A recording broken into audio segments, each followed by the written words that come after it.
삼성폰을 주로 사시는 분들에게는 희소식이 있다. 바로 4세대 엑시노스의 GPU 성능이 A14을 압도한다라는 소식이다. 그러므로 이번 연도 갤럭시는 건너뛰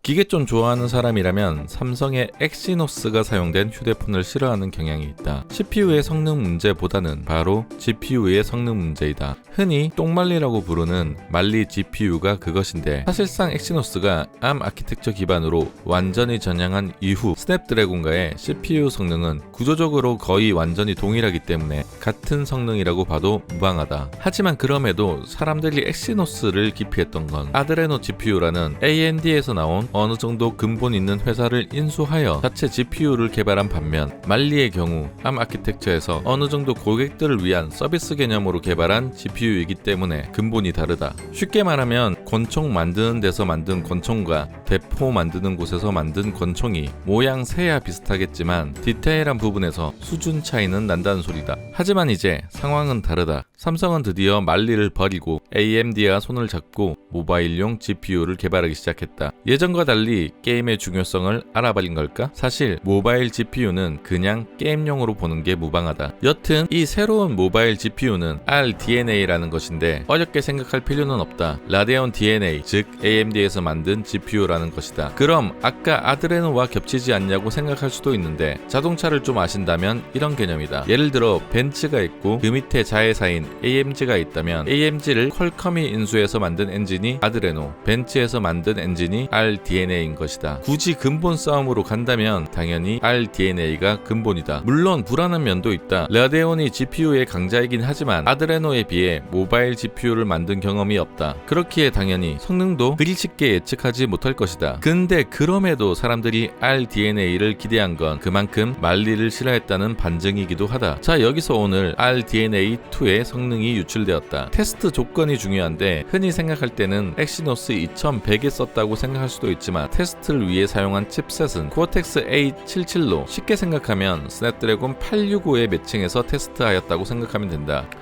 스냅드래곤 888과 엑시노스 2100이 발열 문제 등이 있긴 하나 그래도 한 세대 전 CPU를 사용하여 테스트한 것이다. 결과는 놀라웠다. A14 7400점대보다 대폭 높은 8100점대를 기록한 것이다. 그러니까 새로 나올 A15을 생각하더라도 이제 GPU 성능에서는 A15가 견주어 볼만하게 된 것이다. 그리고 굳이 행복 캐롤을 한번 불태워 본다면, 애플의 경우 A14 바이오닉 프로세서가 전력 효율 문제를 그다지 개선 못했음을 생각해보면, 같은 5나노 공정으로 만들어질 A15 바이오닉 프로세서의 경우 전력 효율 문제에 조금 더 신경을 쓸 확률이 있다. 그에 비해 엑시노스 2200과 스냅드래곤 895의 경우 4나노 공정으로 전환하기 때문에 비교적 성능이 올라갈 확률이 크다. 아직 나와봐야 알겠지만 이론상으로는 새로 나올 코어텍스 X2 기반의 CPU가 성능은 16%, 전력 효율은 30% 좋아진다고 하니 기대해봐도 좋을 것이다. 물론